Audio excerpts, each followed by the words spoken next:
Olá pessoal, tudo bem com vocês? Aqui, eu adianto para vocês, já vou entrar aqui nesse campo mais sofisticado do processo para falar, por exemplo, que o sensor ele se diferencia em duas categorias.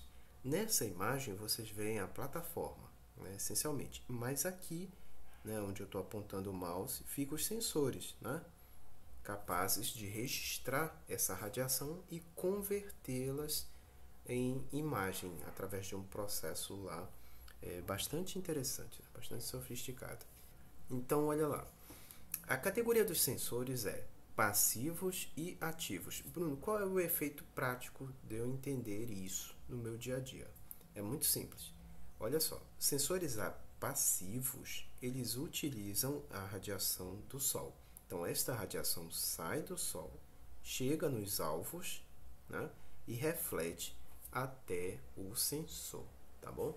Então, o princípio elementar do sensor passivo é esse, ele depende do Sol, ou seja, as imagens que ele gera vão ser sempre durante o dia, Lá, a órbita desse sensor lógico, é calculada para que ele opere gerando imagens durante o dia. Um sensor, por exemplo, deixa eu dar um exemplo para vocês. O satélite Landsat, por exemplo, ele tem o sensor dele é passivo, ou seja, a gente tem imagens durante o dia, muito diferente desta categoria de sensores, que sensores ativos, eles eliminam a necessidade de usar o Sol como fonte de radiação. Esse tipo de sensor, ele emite a própria radiação e recebe essa radiação.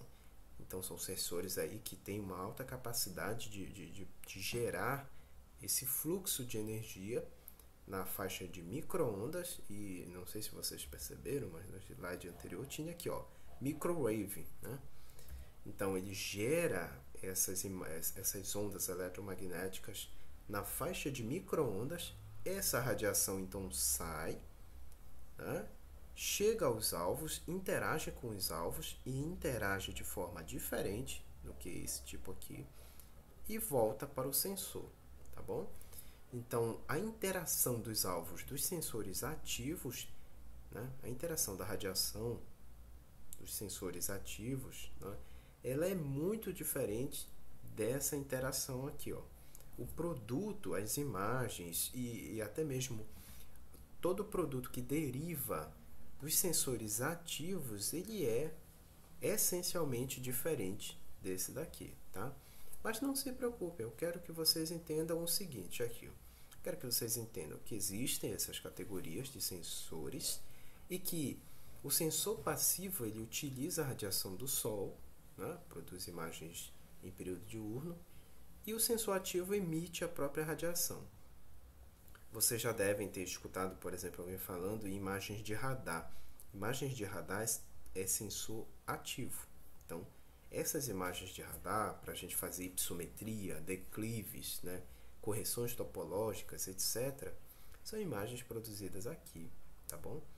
E tem um detalhe bem legal. Aqui, vocês já devem ter visto imagens que está cheio de nuvem.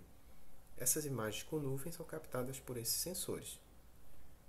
Já nos sensores ativos, esta faixa de micro-ondas, ela ultrapassa as nuvens, chega nos alvos e volta, sem que haja aí uma interferência significativa no processo. Então, isso tem todo um motivo físico ali dentro, da radiação com a nuvem, com as partículas de água da nuvem. Mas o que eu quero que você entenda é o seguinte, que aqui no sensor ativo as imagens são geradas de noite, o céu todo coberto com nuvens, a gente consegue ver através, entre aspas, das nuvens. Isso é bem legal, bem particular, porque, por exemplo, aqui na região que a gente está, essa região amazônica, tem uma região aqui muito conhecida que é a região do Marajó, tá?